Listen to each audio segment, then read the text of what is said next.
Good evening. I know it's been a minute since I've been on the stage with you guys. Thank you for being patient with me. Welcome to another segment of On the Couch with Tish, your girl Morticia Sherman, the Unapologetic Therapist. I was asked a while ago, why do you go by the name Unapologetic Therapist? I do that because I don't believe in sugarcoating anything for us because we've been sugarcoated all our lives. Spiritual diabetes is not something that I want to encounter. It's already enough. It's a physical ailment. Why would I want to have that in the spiritual realm? Welcome back to On the Couch with Tish, the Unapologetic Therapist. Today, we're talking about seasonal affective disorder. And let's be clear, this is not just a winter blues. Let's be very clear. It's not about winter blues. This is about how our bodies, brain, and culture collide when it comes to the light and how it shifts, how our brain shifts, how our bodies shift, how our cultures collide, all in a seasonal manner. It's about the shame we carry when we're not on our energy, when our energy has stripped. The unapologetic truth is the rest, it's not a weakness. When you say you're trying to get rest during those seasonal times, it's not about weakness. You're not weak in this. Our bodies and our brains need rest. There are 4 seasons in a year. You have winter, spring, summer, and fall. And during those seasons, your brain and your body will tell you, hey, I need to sit down and have a break. So, what I'm going to say is grab some tea, grab your journal, and let's dig into seasonal affective disorder out of the shadows together. So, here's a statement. I want you to think about this statement when I say this. Seasonal affective disorder isn't just the winter blues. It's a silent thief of joy. Think about that. It's a silent thief of joy, creativity, and connection. Today we're digging in and we're digging out of those shadows. So when I say it's a thief of joy, it is. You don't want to be bothered. You don't want to do anything. You get into your mind and you go into this place, this shadow, not darkness, but you go into the shadow behind yourself. You lose creativity, you lose connection. You don't want to be around family, you don't want to be around friends, you don't want to do much of anything. You just want to be left alone. Have you experienced that before? Have you said to yourself, I don't want to go out. I don't want to go to Christmas parties. I don't want to do any of these things. I don't want to be a participant in things that are going on out there. Here's my share. Here's my anecdote and my story as to how seasonal affective disorder does for me personally. When I'm in that slump or when I'm in that process where I don't want to be bothered, like, I'm gonna be honest. Sometimes I get to a point where I don't want to do the podcast. But when I do it, I feel so better. When I push myself to do things that I know that is going to not just help me, but help those who are watching. And again, thank you for all my viewers, my listeners, those who do the replay. Thank you for following me this whole year and being a part of this journey with me. I know you see a different logo in the corner. To me, it's to my right. To you, it may be to your right, to your left. But Therapeutic Escape Space is the company. That's the therapy services that I provide right here in Spring, Texas. We have a location. I know you see right wall, but don't be bothered by that. This is going to change. I'm so excited now. I can be on that area or be where I need to be for the people I need to be there before. So getting back to my personal story when it comes to not wanting to have sometimes just get up and just go and do some things. But it's like when I do it, I realize it's not about me. It's about the things and the people and the places I need to be and where I need to go. So let's tell the truth. Let's talk about practical tools you can use when you are feeling, in that blah, that silence where you're feeling like you're not joyous, your creativity is now no longer there, and the connectivity between those that you otherwise spend time with throughout the year is the holidays. Of course, we have those holidays that happen. It starts from Labor Day. Actually, every month, I believe, has some form of a holiday within it. So, but when it comes to these holidays, you have um, October being Halloween, then you have Thanksgiving, and then you have Christmas.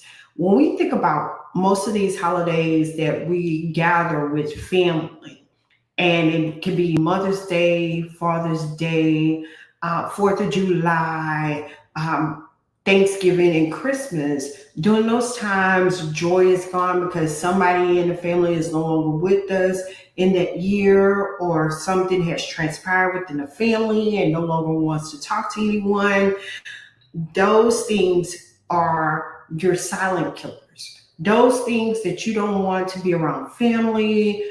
You don't want to express your joy. You don't want to be creative anymore. For my artists, you're no longer painting. You're no longer doing art. You're no longer showing up. These are things that don't allow seasonal. It says seasonal affective disorder be your silent killer. Don't allow it to take away your joy. Don't allow it to take away your creativity. Don't allow it to remove your connection with individuals. So let me define seasonal affective disorder in plain, unapologetic language. Let's bust the myth. It's not laziness. It's not a weakness. It's biology. It's environment. It's cultural colliding. Seasonal. The year. You have winter, spring, summer, and fall. And not just with those seasons, all four of those seasons, you have time changes. Of course, in the spring, we have the spring forward an hour. So you're losing an hour of sleep.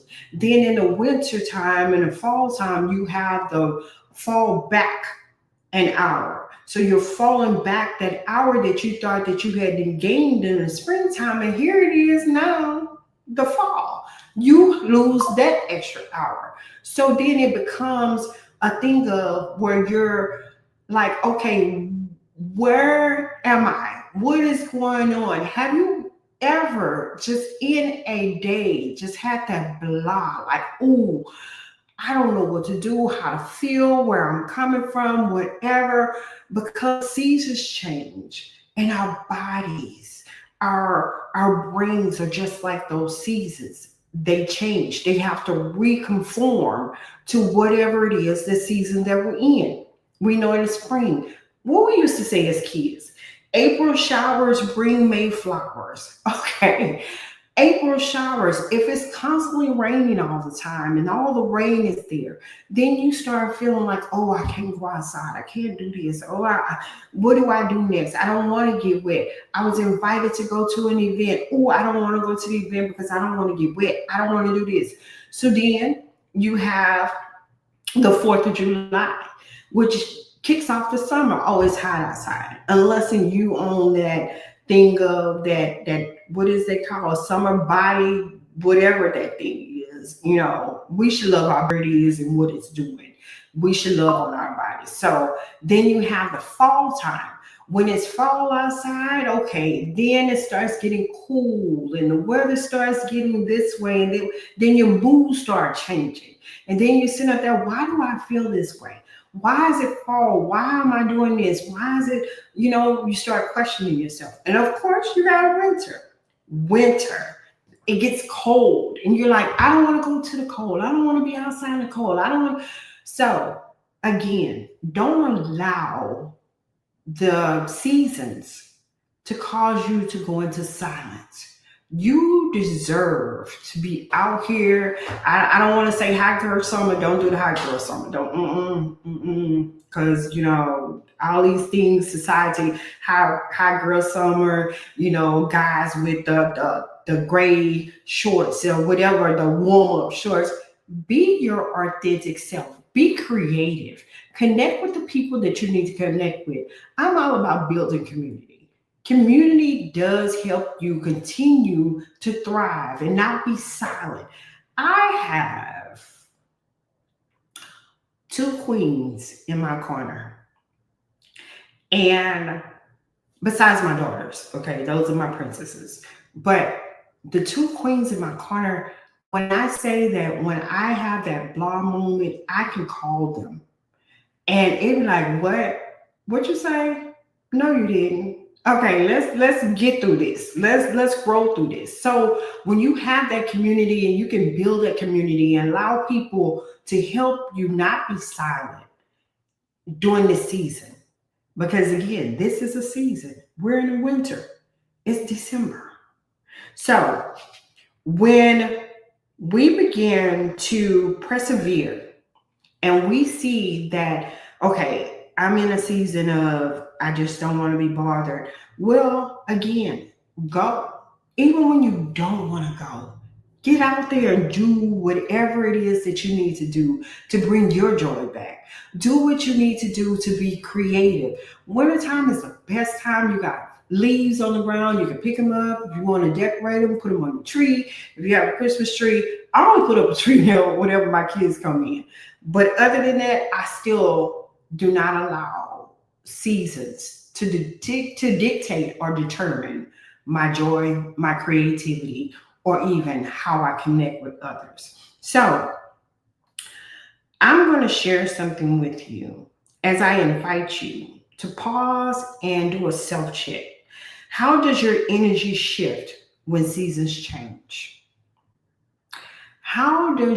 Pay attention to that.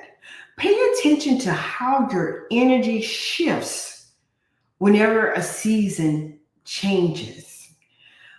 Are you feeling stagnant? Are you feeling like things are not moving like you need them to move? Are you feeling like, hey, I don't know where I am or how to find myself or how to be back to where I was before? When seasons shift and you shift, it's a period of growth. I can remember, I want to say right when August ended in September, and I was in this huge slump. And I remember telling my closest two best friends, I was told that I could only have one, but I'm sorry, I got two. Remember telling them, hey, it's a season of pruning. You gotta know when you're growing through a season of pruning, and when you're growing through a season of planting, and when you're growing through a season of nurturing, or when you're growing through a season of whatever it is that you need to grow through at that time. You need to pay attention to those things. And that's why I ask, how does your energy shift when seasons change? What do your brain say to you? What does your body say to you? How do you adjust in that season? How does the light, because we know light changes, when you're in winter, of course, it gets darker faster. And we know it gets dark at 5:30, sometimes 6 o'clock. And sometimes it gets light at 5 or 6 o'clock in the morning. How do the serotonin play a role in your mood? The serotonin is the agents that run through your brain, the dopamine, the serotonin. It's all about the brain. How do you find your rhythm in that season? Your body isn't betraying you. is begging for an alignment. This is all about seasonal affective disorder. Everybody, I don't care who you are, we all go through the seasonal affective. It's not one of those hard diagnosis, but what it's telling you is I need you to align yourself. I need you to align yourself with whatever season is going through right now. Imagine your body as a clock.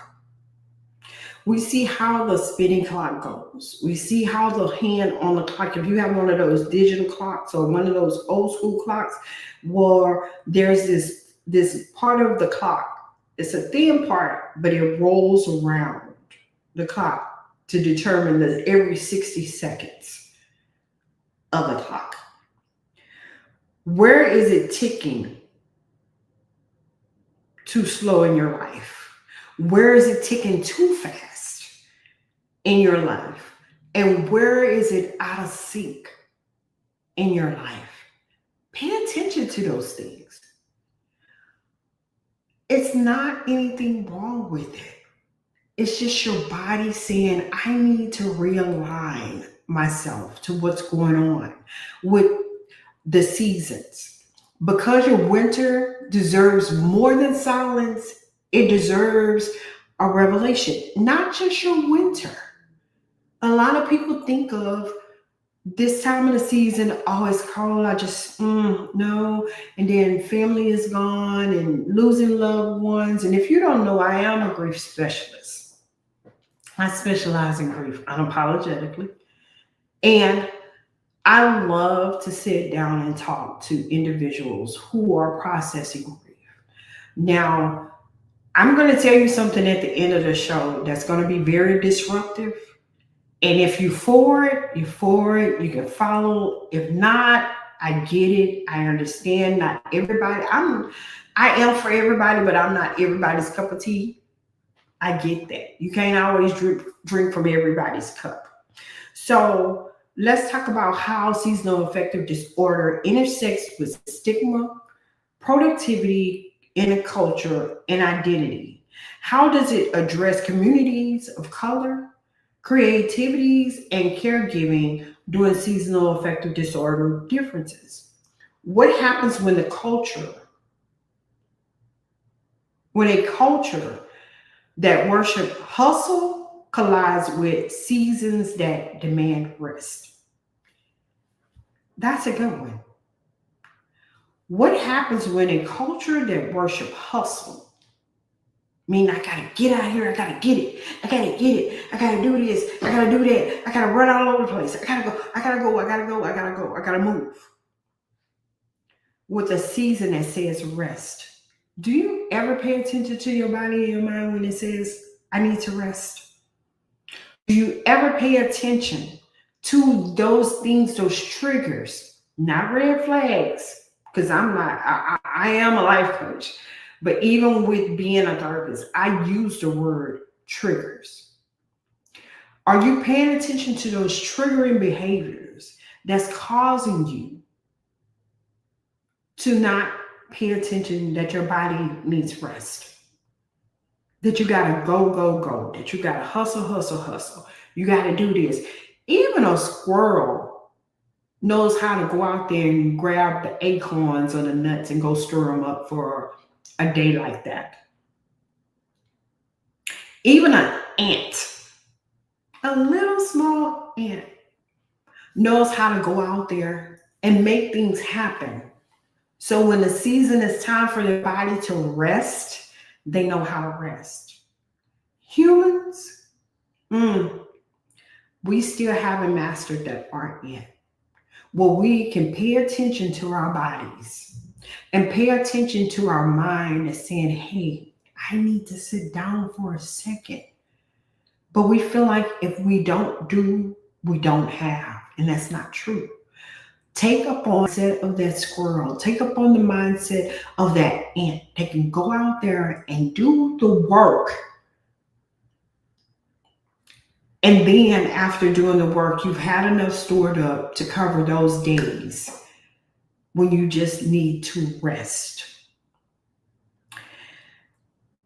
Let's talk about the legacy and the restoration. I invite listeners right now, those who are listening and tuning in, to see seasonal affective disorder not just as an obstacle, but a teacher. How do you take things that you grow through in life? Why you how can you take that and either become a teacher of the lesson or a student of the lesson? And right now we should be students sitting in, learning how to recultivate our crafts, our talents, our gifts, so we can be more effective in the community. You don't always have to be busy, not being busy. You don't always have to be on the go of life and missing out on the lessons that it's teaching you so you can be the student as the teacher of life is teaching you. If you follow me on all social media platforms, and I'm going to say follow me, not just if, but I use this statement: stop allowing life to life you and you life. Stop allowing life to determine, to dictate, and tell you that you can't live to the best of your abilities. Stop allowing life to life you and you life because you're here for a purpose and a reason. How so? Look at what's going on around you. Pay attention to what's going on in the seasons. Are you an aunt, an uncle, a cousin, a grandparent, or whatever? This generation needs us more than anything. But are you willing to take that necessary step and come out of that season to where you feel like you don't want to be bothered, you don't want to be this, this time when families gather, during the time of the gathering, is the best time to be able to implement and share legacy, share generational things, good generational patterns that individuals can learn from. One thing I do with grief, even when I do grief sessions, and I'm giving you one tool that I use during grief sessions. One of those tools that I use is I'll ask the individual that is experiencing grief at the time, what are the favorites of that person who body is no longer here? Notice I said body, meaning that you can't see them in the physical. Because believers and some non-believers, but believers know that that person is still here, but the body is not. It's scriptural. To be absent from the body is to be one with God. Also, I asked the question, when you can give me the favorites, then we build upon that. Because life is to be celebrated. Life is not to be just tolerated. It's to be celebrated.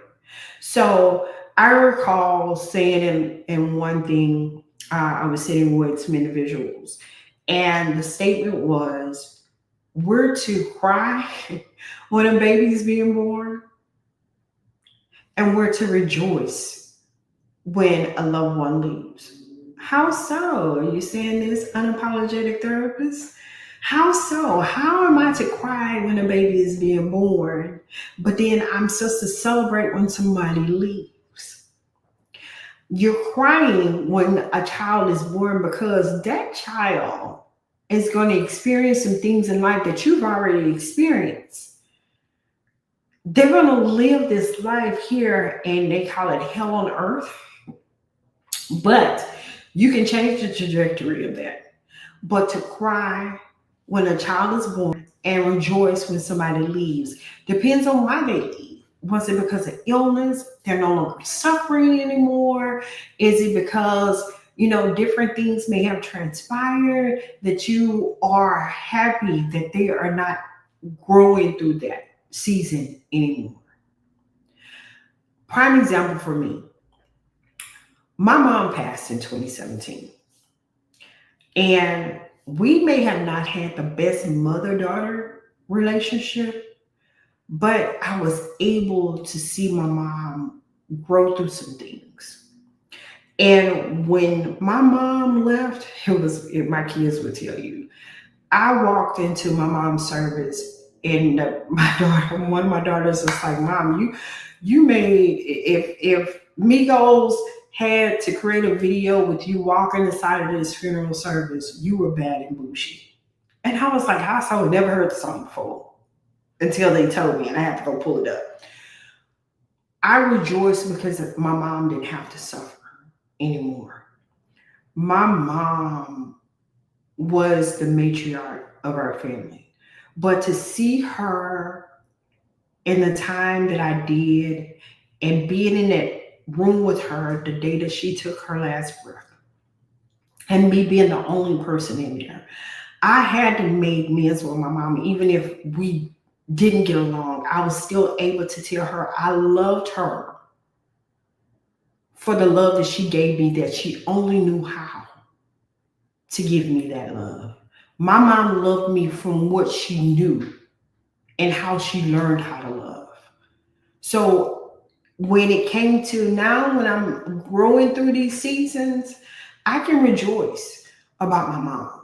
I can rejoice about those times. And it doesn't take me into a place where I'm like, oh my God, everybody grieves differently. Everyone.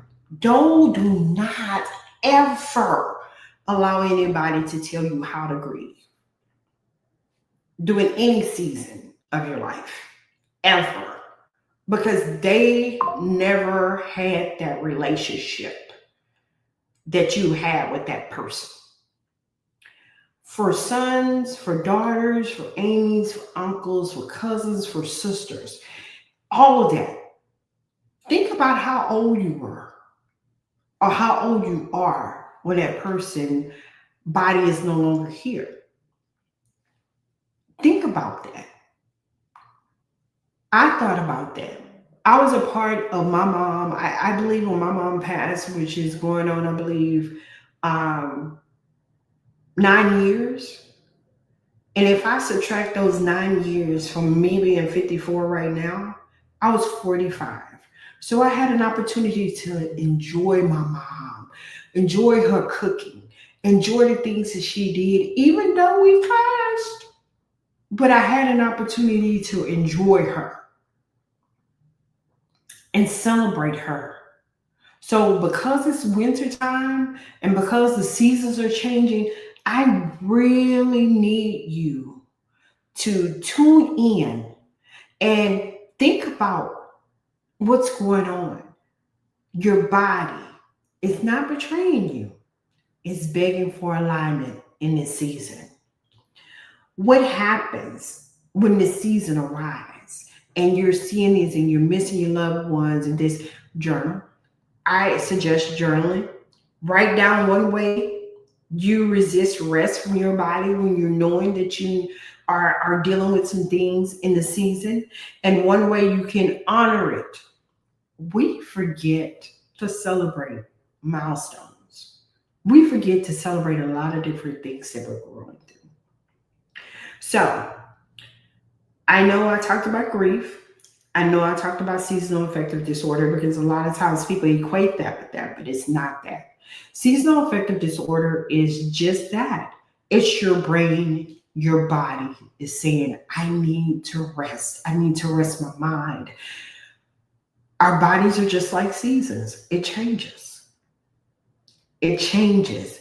And when it shifts, you need to be in line and paying attention to that. You need to be in line and paying attention to the shifts that's going on in your life. You need to be in line and find out what's stealing your joy, what's stealing your creativity, what's stealing your connection, what is taking away from you being the best version of yourself during the seasons. Okay? So, healing isn't about fighting the season. It's about learning to dance with it. Oh my goodness. Anybody knows me, I love to dance. Put a song on, we're going to do this. Life is like that too. It's not about the fight in the season. There's a song, and I heard this song for the first time on a Tyler Perry play with on there, and I believe Frida Jeffries was one of the actors on there, and it's a song called "I Hope You Dance." And I listened to the lyrics of that song. I really wish you would listen to the lyrics of the song. And it talks about learning to dance in life. And it talks about learning to love yourself and dance. Dance with life. Dance to your own tune of life. Dance where you're enjoying life. I hope you dance. I hope you dance. In every season, I hope you dance enough to know that your brain and your body and just you need to line up with that. Don't take away from it. So, if you're not able to rest, do breathing techniques, stretch, affirmation, do an energy reset, find out what's going on. If you need to contact me, of course, if anybody knows me, my phone is always available for me. I have it around. I'm putting the number at the bottom. Even if it's for 15 minutes and you need just to say, hey, Miss Martisha, I just need to vent for 15 minutes. Thank you, brother. Yeah, I know. Yeah, you loved your mom. She was a girl. Yes, yes. I love it when a man loves his mom enough to know that, hey, mom is mom, and I know the difference, and because mom brought you here, and you've been here, and you know, um, and when a man honors his mom, it's amazing. When a man can sit there and honor his mom, is an amazing thing. I'm not talking about honor her to the point that is so disrespectful to everybody else, but I'm talking about honor the fact of the woman that she was for you and how she was there and how she raised you and how she, you know, I've heard and seen all this stuff about men being overly thing with their mom. But come on, think about that. Men actually honoring their mom, that woman went through a whole lot to give birth to you. A woman body goes through a whole lot. And then on top of that, when it comes to those seasons in her life, things happen, transpire, our body goes through changes, but that's neither here nor there. Respect your mom, honor your mom is scriptural. Honor the mother, the father on this earth so your days can be longer on this earth. Honor them. Don't mean that you have to deal with a lot of disrespect from your parents, but honor your parents. And parents, please understand there's another part of the scripture at the bottom that say, do not cause your child to wrath. So we'll talk about that another time. So what if your winter is the soil where your legacy roots itself? How so? What if your winter? What if your season? Hey, Keisha, good morning. What if your winter is the soil where your legacy roots itself? It doesn't have to be just rooted. It doesn't have to be rooted in winter. It can be rooted in spring. It can be rooted in fall. It can be rooted in the summer. What if that's the soil that you need to really hone into and speak to and talk to it? I know you guys seen this project where the person put something in a glass, like a plant in a glass, or put some ice in a glass, and it spoke to that. And the more it spoke to it in positive, the more the ice stayed firm. But when it started talking negative, it started breaking. Stop talking to yourself negatively. That's not a good thing. talk more positive to yourself. Speak those things that be not as though they were. And if it's not what you see, refrain from using negative conversation. Stop condensing or condemnating yourself. I'm saying it unapologetic. A lot of times we say stuff to ourselves that is not realistic and not true. Stop doing that. So let's affirm this thing for us. We are not broken. We are not seasonal. We are not scared, whatever. We are in honor of our season. We are in honor of our cycles of life, the winter, spring, summer, fall part of ourselves. We are to honor our light. Even in the dark, you need to always say, I am whole. There's a statement we always say now when it comes to being well. All is well. Continue to say that. All is well and all is going to be well. You are the mouthpiece of your destination. You are the mouthpiece of your life's journey. You are the mouthpiece of how you see your life. Even when I do grief sessions, I even use Disney, how Disney creates a movie and it plays for a while. And then after it plays for a while, it goes into a vault for 25 years. A vault. And they pull it out and bring it out as a special edition. Do your brain like that. Do your mind like that. Rewrite the narrative of your story. Your past does not dictate who you are, but the lessons that you learn can. Be a student or be a teacher. Which one will you be? You can be a student of life and you can be a teacher of life. You can be a student of your seasons or you can be a teacher of your seasons. Do not allow your seasons to not align your life up to where you're seeing the greater part of yourself. Don't allow that to happen.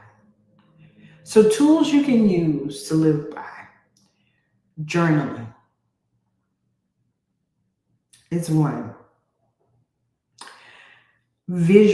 Visualizing. We are visual people. We are. You can do a visualization. Every time I get to say a word, I have to laugh because Keisha will make me laugh. Lakeithia, London. When I say therapy, I'm learning to say therapy without it being so country.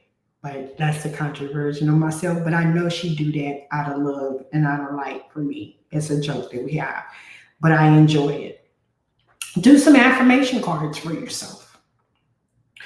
Music. That's another thing that I use. I am a music buff and a movie buff. And I use those with my sessions. I will throw a movie up real quick. Y'all saw my hat quite a while ago when I had the hat with the different moods from Inside Out. Inside Out 2, Inside Out. I have the characters and I have it on this halo type of hat. And I use that because I want you to think about those different emotions, whether you're sad, happy, mad, shy, ashamed, just different emotions. And that's how we're created. We were created with emotions. Why people shut those things down, I don't know. But music, finding music that you can tap into and listen to. Like I said, that song, I Hope You Dance, I hope you dance. And I hope you find the joy in dancing in life. I hope you find the freedom within yourself to know that even though this is a change of a season, does not dictate or determine the change of your joy the change of your creativity, and the change of how you connect. Enjoy life, live life, and don't allow life to live you. Then also building community. Community has done its own thing here lately, but building your own community, building your own asylum of individuals that you know that you can glean from, learn from, be a student of, or be a teacher of. Find your community. Find what works for you. Find those that's going to push you to be the best version of yourself. Do those things for you. Then, on top of that, enjoy. Enjoy the seasons. Find out where you need to be. Do you need to rest or do you need to hustle? Learn from the ant. Learn from the squirrel how they prepare for each season of their life. How do they prepare for each? Not just that, just in the animal kingdom within itself. They teach us a great deal of how to handle seasons and not to allow seasonal affective disorder dictate how we are to handle life during the season. So you have been on the couch with your girl Tish, the Unapologetic Therapist, and today we talked about seasonal affective disorder as well as making it clear that this is not winter blues. This is not the blues of it's cold outside and I don't want to be bothered and this, that, and the other. It's about our bodies and our brains and our cultures colliding for a shift. Be ready for the shift. And if it's to be said, don't allow the shift to shift you. You shift the shift. So that's how we do that. Don't allow the shift to shift you. You shift the shift and allow life to really be where it needs to be for you. Now, there are some things that are transpiring. Of course, like I said, we are in our new location. We're in spring off Kirkendall and close to Louetta. I am loving it, loving it, loving it. I'm enjoying it. This is where we are. I will be doing a open house here at our new location. This will be more than likely in January. We still are gearing up for our For the Love of Basketball and Mental Health. We're going to do a party kickoff on February 21st and then the game on the 22nd. That's a Sunday. Saturday the 21st, we're doing a party. I'm going to tell you how this party going to be, but be on the lookout of how we're going to have it. It's something so unique. I promise you, you're going to want to be a part of this party because it's going to be a party like no other. As well as the basketball game. It is for adults, 18 and up. And we may have some little kids playing around in the little game, but the For the Love of Basketball and Mental Health is geared up for February 21st and 22nd. We're also colliding the Can't Shake Me event that we were doing in January on the 24th instead because of the big move and the transition that has happened. We're going to do the open house in January so you can come out, see what's going on. We're going to be doing groups. I'm going to have group sessions here at the location. I really enjoy the blessing that God has bestowed upon me, and I will not take that for granted. I'm going to do exactly what He's telling me that I need to do for the people I need to do it for. I'm going to do exactly how He wants it because it's all about you being the best version of yourself so you can be out here doing what is needed in the community to be the best part of the community and building the people. Just be on the lookout for everything. I appreciate the time that is spent tonight. Remember to honor yourself by listening to your body and your mind when it's telling you that you need to rest and realign yourself. Seasonal affective disorder is real. It is so, so real. And a lot of people misdiagnose it with depression. A lot of people misdiagnose it with other mental health issues. But it is what it says, seasonal affective disorder. That means the season has affected you in some capacity. So you need to listen to your body, listen to your mind, and line it up. I will be on a podcast on oh my God, I'm still in November, December 19th. And you got to tune in. You're going to have to tune in with Miss Consuela and myself. I will be promoting that also on my Facebook pages. Of course, you go on my social media page. Of course, you will see me on Wednesdays. If you want to join me as being a live participant on here, tap in. Let me know. Send it through my DM me.